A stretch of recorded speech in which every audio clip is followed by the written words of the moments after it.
Tigers on the mic. If this is your first time tuning in, this is the show where we dive into all things sports, from the culture and media behind the games to the stories of the people who bring them to life. Hey everyone, I'm Bennett here alongside my co hosts Drew, Christian, and Charlie. And together we explore how sports communication connects athletes, fans, and media.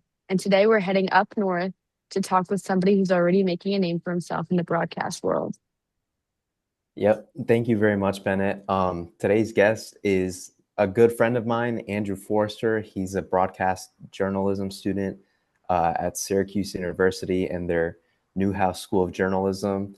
And he's already just doing so much in the field and is building an incredible resume. He just recently made his debut calling games for ACC Digital Network and a WEAER radio.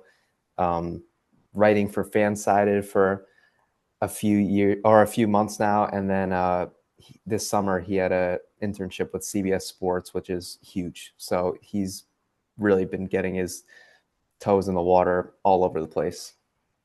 Yeah, but Andrew's got a great story for us.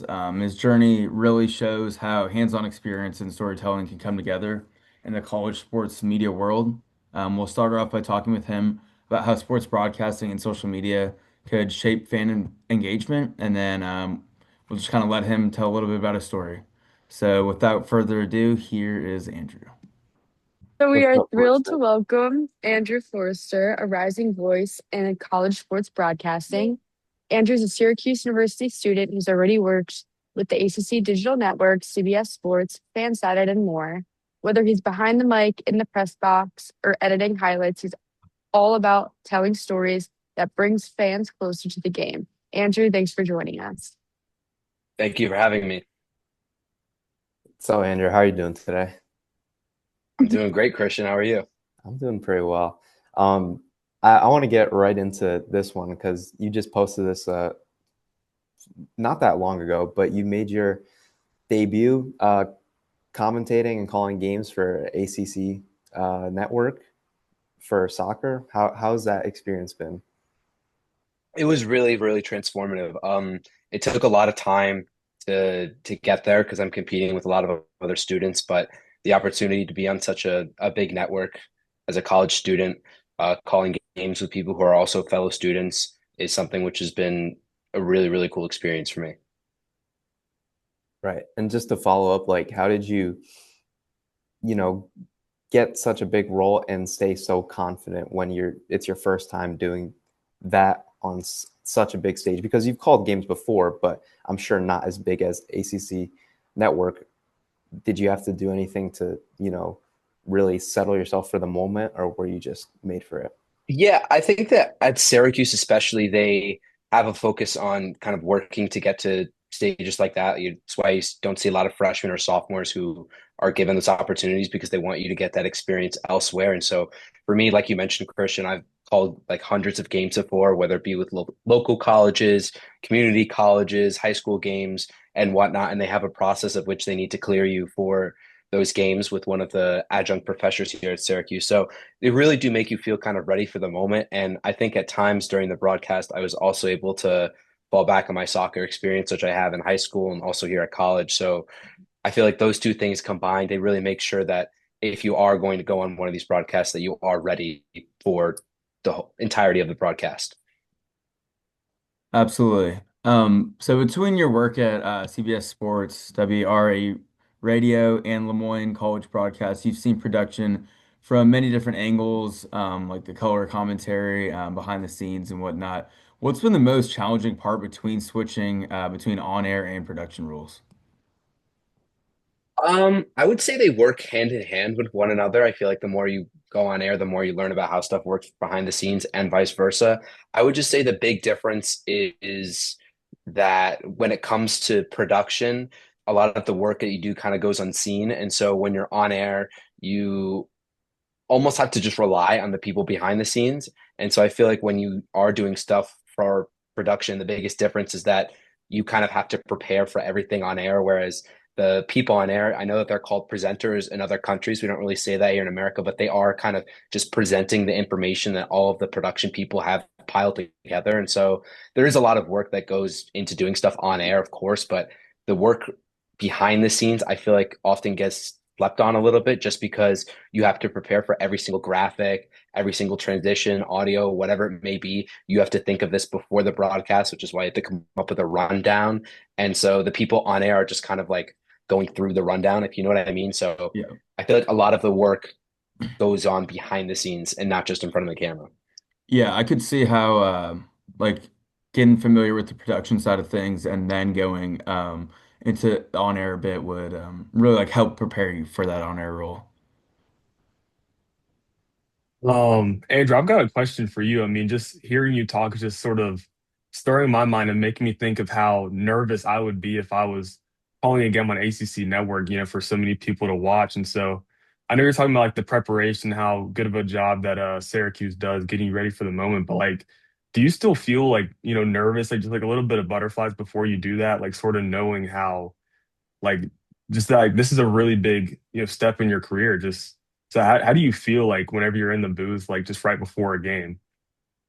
I feel like everyone gets nervous. It's almost natural to feel nervous. But one thing I feel like which has really helped me is kind of just acknowledging that I am nervous and focusing on why and where that's coming from. And for me, I get nervous maybe a little bit before I get on air, but once we start the broadcast, I don't really get too nervous about anything because for me, I don't really I try to say it as I see it and I try not to have a little bit of a mask. For me, I feel like the only times I get nervous is when I'm trying to remember something or maybe there's not a prompter or something like that and I have to remember the stuff that I'm saying on air. And I feel like if it comes naturally from me and I know what I'm talking about, which if I'm doing something soccer related, I do have that background that I know what I'm talking about. So long as I'm not preparing and saying something ahead of time, I almost don't really get that nervous because to me it just comes, it's almost like second nature talking about sports because I've followed them for so long. And when I do a broadcast, I do a lot of preparation for it.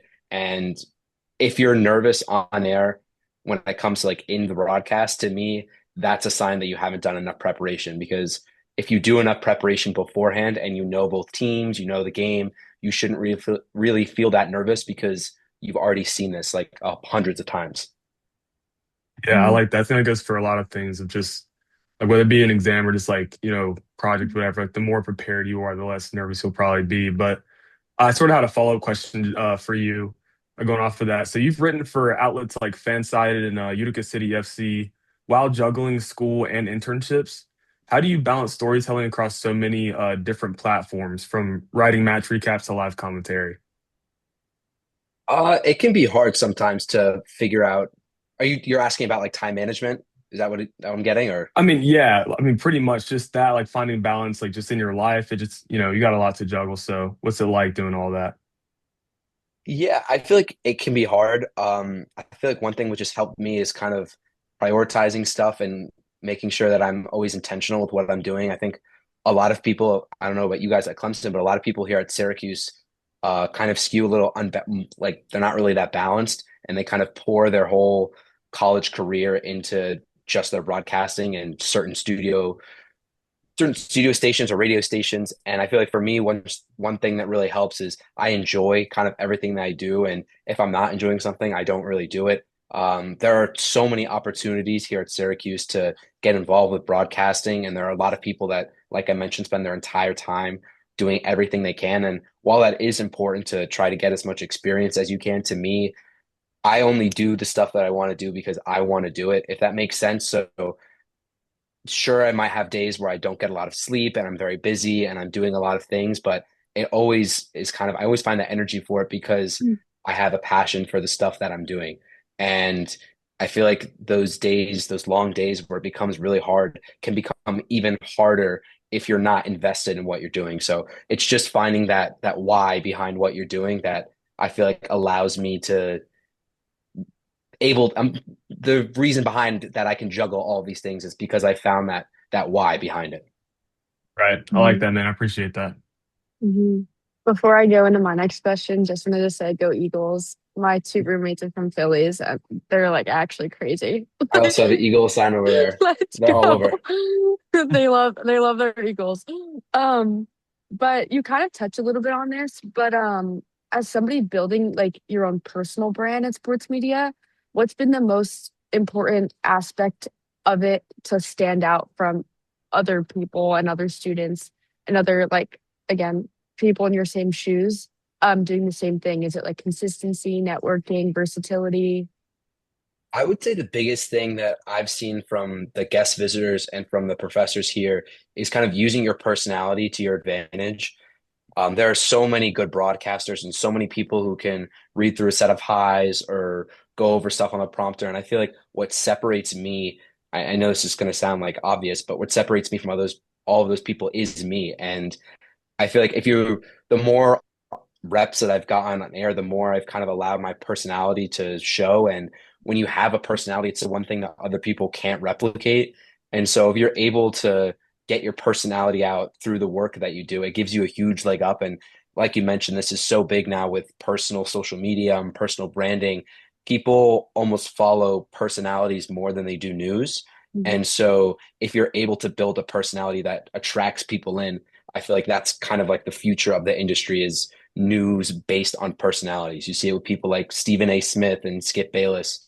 They Mhm. don't even, their news is kind of secondary to the person themselves, if you know what I mean. Mhm. Our professor literally talks about this in every class. Like, just you can be as talented and like as good at what you do, but unless you have that personality that makes you stick out from the rest, like you're not going to be as successful.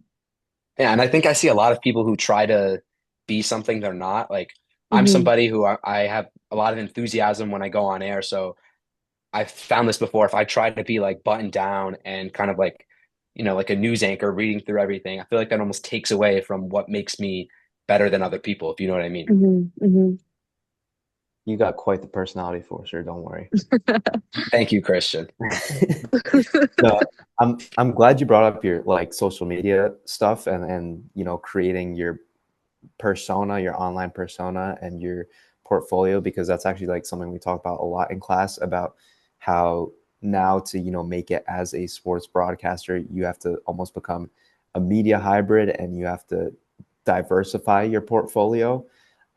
So we haven't really talked about it yet, but you also have, you've also been active on social media, and it's very important in this field to create a community, like you said, have a personality that people are attracted to, and then know those technical skills in production and in front of the camera.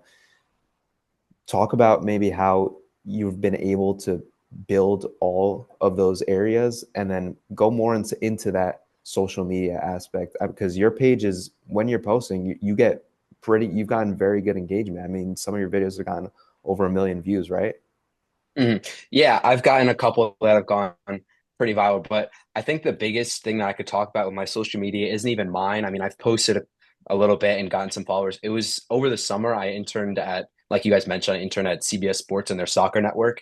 And during their pre-show meetings, they would have certain segments and certain areas of their show where they would specifically tailor it just for social media. And so I think you're starting to see a big shift in the way that people like us consume media, because our attention spans are so much shorter, and the way that we consume our content is not just through TV. I mean, of course, you watch game broadcasts and whatnot, but I don't know about you, Christian, but a lot of the way that I watch soccer news and football news is through content creators and through short clips of shows. A lot of times we're so busy that we can't watch a full broadcast or watch a full show of something. And so we'll resort to seeing clips. I know a big part of this is the CBS sports stuff that they do for the Champions League when they have Kate Scott and Thierry Henry. Those people are so famous because of the clips that they post on social media. And so I think you've seen a big shift. And like you mentioned, Christian, when you look at a broadcaster now, back in the day, you just kind of had to be good on air and have a good personality. Whereas now, like you mentioned, you have to be able to do that, but also be good on social media, because social media is increasingly the way that these people earn money through advertising and through revenue. It's kind of their main way of making money. So there's a lot more responsibility now on the specific journalists to market themselves through their social media.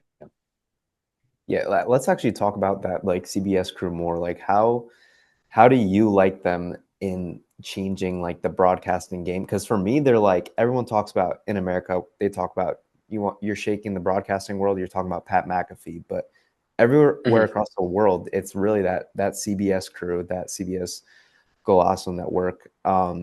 What do you think of them? How do you think they like compare to, the traditional panels on like Sky Sports who used to run the game maybe like 20 years ago? I think you're seeing a really big shift. And I think that a lot of it has to do with the way that Americans are consuming news because those people are only available, like you mentioned, Kate Scott and all those people, they're only available on CBS in America. And I think you're seeing England starting to fall behind because England has a more traditional style of journalism, especially when it comes to their sports journalism as well. They refer to them as like pundits and they have more of a buttoned up polished way of doing journalism. And you even started to see, I think, the big way of showing this is you have some of the overlap, like Micah Richards and Gary Neville, who will be on American broadcasts and be on British broadcasts, and they interact completely differently. And you're starting to see that a lot more people are shifting towards that Americanized Pat McAfee college game day kind of vibe where, like we've mentioned so many times, it's about the personality first, and then the journalism kind of comes second to that. And so I think that the people that still resort to just this buttoned up version of journalism are starting to fall behind, and we're starting to see more of a impact of the personalities within journalism because people, whether they want to admit it or not, like to be entertained more than they just kind of like to be informed. And it's hard to balance the two because at what point does the news just become a pure form of entertainment instead of actual news? But I think what the CBS crew has done a really good job of is balancing the two. They'll have these moments where they joke around and make these funny clips, but they'll also have moments where they have these really good in-game analysis. And so I think so long as you keep that second aspect of, why we're all watching this in the first place, I think that entertaining us is okay so long as you have that in the back, just still present. Absolutely. And then maybe just one more to sort of wrap things up here. Through all your different professional experiences in the last couple of years, what's just one piece of advice, maybe a little different from we've covered personality and whatnot quite a bit, but maybe just one other piece of advice that you think every aspiring broadcaster should hear? I would say the biggest piece of advice that I could give to anybody would, that's a good question. What I guess would be to branch out and to meet as many people as you can and to try as many opportunities as you can. I know that's kind of a cliche piece of advice that everyone says, but I've gotten a lot of good experience doing stuff that I originally wouldn't have done. One of the radio stations here on campus, they broadcast like lacrosse games, and I have no interest in doing lacrosse games. And there were a couple times where there was an opportunity that fell in my lap, and I had the opportunity to broadcast some lacrosse games, and I found it really, really helpful to me. And of course, it might not be the biggest help in my career when it comes to soccer broadcasting, but it's still something that I feel like your ability to do many things. We've talked before about how being a versatile journalist is important. And so I think just saying yes to as many opportunities as you can, especially when you're a young person and you kind of need to prove yourself in the industry. If you're an upcoming journalist, I would just say saying yes and trying to branch out and become versatile is probably the best piece of advice I could give. Absolutely. Forster, if Tottenham ring you up with an opportunity to be an in-house commentator, are you saying yes to that? Yes. Yes. It's so long as they pay me, I'm all good. Okay. And then I guess one final one is I might know the answer to this, but who's your dream commentator pairing and your dream match to call one day? My dream commentator pairing? Um, that's a good question. Probably the match would be like a World Cup final would Okay. be the biggest one. If it was between two teams, then maybe the Milan derby would be a cool one between Inter Milan and AC Milan. But I don't know. If I had to choose my dream partner, I would need somebody who could like calm me down. I feel like I'm too much of a high energy person. I couldn't choose like Micah Richards or Oh, somebody. I guess maybe Thierry Henry would be the dream one if that'll okay. ever happen. But or you, Christian, Oh, you thank you, could be man. there too. Hey. I don't know if that was the answer you were looking for, but No, I was honestly expecting you to say like Arsenal Champions League final or something. He had his fingers crossed. I thought you meant like a realistic one. Yeah, you're right. You're right. You're right. Huge thanks to Andrew again to coming on and giving us a behind the scenes look at what it's like to build a career in sports media while still in college. It's crazy to hear how he's already working with outlets like the ACC Network and CBS Sports, and how he approaches storytelling from both the commentary booth and the production side. Thank you so much, Andrew. Go Thank Eagles. you guys for having me. Yeah, Thanks, and Go man. Eagles. Thanks, man. feel free to shout out any social medias you want to promote. Just follow me on TikTok. Don't follow me on Hey, Instagram. Follow me on TikTok. Beyond Football is where I post all my stuff. Awesome. All right. Thanks, man. thanks so much. Perfect. Thank Thank you you. guys. Bye, Have a good Andrew. one. A lot of things stood out to me, but what stood out to me the most was how we talked about adaptability and versatility. Being able to jump from writing to on air work to editing highlights and all incorporating his personality really shows where the sports media industry is heading and where content creators have to wear a lot of different hats. Yeah, exactly. And that actually ties in perfectly with what we've been covering in class lately. How media convergence and audience engagement are shaping the future of sports coverage. So, yeah, that's what I took away from that. Yeah, I agree. I mean, I obviously we talked the most about how building a personal brand is so important. I mean, we see that all day now, pretty much when you're scrolling any social media or really any sports platform that really, and he hinted at this, I think your personality is double as important as honestly the information that you're bringing forward. And Mhm. that kind of might be becoming an issue these days. I know a lot of NBA fans have been upset recently with the majority of their coverage being guys like Stephen A. Smith or like Charles Barkley or whatnot, and not really Yeah. knowing much about said players, and it really just becoming more of like a comedy or like entertainment source than a news source. Yeah, Um, there's been a lot of times like for inside the NBA because like I grew up watching them, so obviously I grew up loving them because they're just so funny. But then as I got older, there would be so many times when I'd be watching them like even do like a playoff game or like something really important, and they would just say something that was just blatantly like just untrue, or yeah, they would say Mhm. like they would like mention somebody on the team that like wasn't on the team anymore, or they would like say the wrong coach's name, like just Mhm. like it's very obvious that they're yeah, they're not even like it's shameless. Like they're only there because of who they are, not because they're actually, there to do the news. But yeah. yeah, it's crazy. I remember watching some of those NBA guys do coverage for March Madness. And Yeah, obviously with like mid-major teams and whatnot, like these guys legitimately knew like a player per team, if not less. And Mhm. they just so yeah, clearly maybe had one. no idea what they were talking about. Yeah, No I idea. think also like his emphasis of like preparation and how like confident he feels, like especially in these like live broadcasts. Like I I'm not awful with like public speaking, but I still get like shaky and nervous. So it's so like cool to see somebody our age that just like doesn't really get phased by that and works with people like CBS and like ACC network. So I think it's really like Yeah. I it mean, kind of I goes to can, show. yeah, on a much like smaller level. I mean, I can agree from just this podcast. I mean, we all love sports and like making a speech to the class or whatnot about a different topic is so much different when it's something that you're not really as invested in and can't really just talk about like off the top of your head. The way he was talking Mhm. about how he played soccer and he can just, even if he like he forgets something or kind of loses his train of thought, he can just default back to because he knows so much about soccer.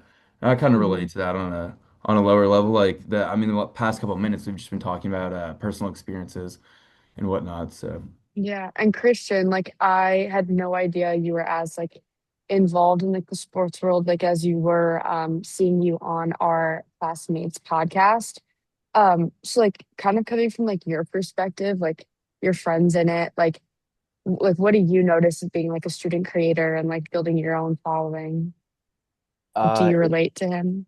yeah, sometimes I'm just like, dang, he's like way better than me, to be honest. Like, 'cause it's funny. Like we know each other from back home in Connecticut, and in our like group of friends is another good friends of ours also goes to Syracuse, also Newhouse, doing broadcast journalism for sports. So it's like us three all kind of doing the same thing.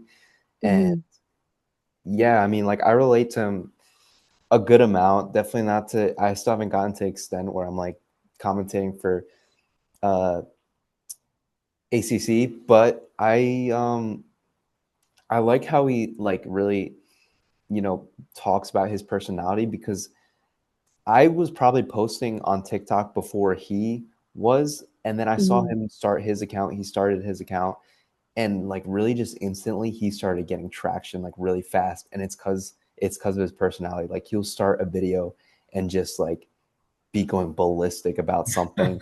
Like Hmm. it's kind of funny because me and my other friend will like look at him like, does he know like it's kind of not the best to like start off your video with an F bomb, but like he doesn't care because he'll get tens of thousands of views, and I'm like, Yeah. and people engage with it. So it's like you really, I mean, like huge credit to him. Yeah, Like I he's mean, Hmm. that authenticity goes so far. I mean, how, as a viewer myself, I'm not gonna want to watch somebody that, first of all, isn't really that excited about what they're talking about, but also you don't believe is a fan and as into what they're talking about as you are. You want to listen to somebody that you think is, just as invested in whatever sport or whatever team it is as yourself, if not more. So, I mean, I'm sure that goes a long way for him. Yeah. Christian, you better keep him around as a friend because I like know. I'm giving you 15 Yeah. years. I want to see your Christian and Andrew show. Oh, that would be so cool. No, I am. He's so disciplined. But like also it goes to I mean, Charlie, you were talking about how like even when we're talking on this, I think it brings up a good point of like your like the medium on which you're talking, because the way he talks on his TikTok is like I haven't been able to find like the broadcast of his like Syracuse game that he commentated for, but I know it's way different when you're talking on TikTok to when you're broadcasting for a different organization to when even Hmm. when you're talking around like here. Like here's pretty conversational, but it's still like we have objectives and it's a little different to Yeah, where when you talk sports with absolutely. friends. I Yeah. think, yeah, I mean, there's a time and a place for everything. I think going back Hmm. to the NBA guys that we were talking about, I have no problem with Charles Barkley and his big personality going back and forth with Shaq. I still think that stuff's hilarious. But Yeah, it Hmm. not being is. able to speak about a single college basketball guy on the floor during March Madness coverage, Yeah. you just don't need to mix the two at all times. You can Yeah. still have analysts that know every single guy on the floor, every guy on the bench, and it can still be entertaining. But Yeah. there just needs to be a Yeah, medium. that's what I liked what Andrew was talking about, where it's like obviously the industry's sort of moving towards like a entertainment based product. But Hmm. he was saying like, and that's good, and it's better because all of us like to be entertained, and obviously like you were saying, we all feel like a lot more engaged whenever it's entertaining to us or whatever. But he said like that's really only okay if you also have like a really solid foundation of it also being news. Yeah. And yeah, like whenever you get to that point, it's really hard to come back from. But I really like in class how we always talk about Stephen A. Because honestly, Hmm. I used to think he was really funny when I was a kid. And then like a few years ago, I kind of hated him. But then now like I'm really starting to like him again because he's so funny. But you can also tell that he does like a lot of homework and preparation to do it. But he also like, he's really the like one of the first ones that like made this shift of like, he's gonna just be himself all the time, no matter what. And that's the reason why people are gonna watch him. And when we were talking about his political thing in class, like I listen to his political podcast all the time just because it's Stephen A. And he's actually has like a lot of really good stuff to say. And it's really cool, like just seeing how, once you build that type of following with, wherever you're at, it like people will follow you wherever you go, like no matter Yeah. what, really. Hmm. I think ultimately a big part of it, in my opinion, is just the over the probably half decade of short form content just absolutely taking over, and it's no longer Hmm. these like long YouTube videos, or I think podcasts are having worse performances compared to just these short clips, really because of probably the rise of TikTok and these different social medias that are formatted like that. You're just going to get so much more traction on these little highlights of whatever form of content you're doing. So these guys doing these funny moments like Shaq and Charles fighting each other or something is going to Yeah. get so much more attention than a 30-minute podcast that's super well done and very informative about whatever game is being played compared to just the small clips. Mhm. Yeah. And Stephen A has like a probably one of the best balances of like that, like doing your homework and like having that personality. And like someone correct me if I'm wrong, he has like no real like high level basketball experience, right? Like he just knows his He played stuff. at a really small college. So Okay, like so sort of, but like not, not okay, like other guys, like not like Shaq and Kenny and Charles like that. right. So like I mean something like that's why someone or like when it's you're in the position of like me or Andrew, it's like that's why he does so much homework because like when Shaq or Charles like go on to like do one of those broadcasts, how much homework do we really expect them to do? Like Right. they probably They don't. just don't need to. They're just getting the Yeah. money. They're just getting the money because they have the name. They're like, hey, watch the game, say whatever. Because who cares? Yeah. You got Shaq on your broadcast. Mhm. Whereas like Forster or myself, like it's kind of like we got to have a personality, but we really got to show that we know our stuff because what are they going to put under our name? They're not going to put, World Cup winner or, Premier League Hall of Fame. They got to put Yeah. other credentials. Yeah, you Such a don't good get the point. same privilege as they do when it comes to like being able to just say whatever you want and like not really, Mhm. Yeah. do the precise work. Yeah. Mhm. Well, I think this was a great episode. Thanks to Andrew again for coming on. And yeah, I'm super excited for our upcoming episodes and guests. And remember to follow Tigers on the Mic for more conversations with student athletes and media professionals shaping the next era of sport. Thank you to our loyal viewers for tuning in. Let's go, Thank all of you. it.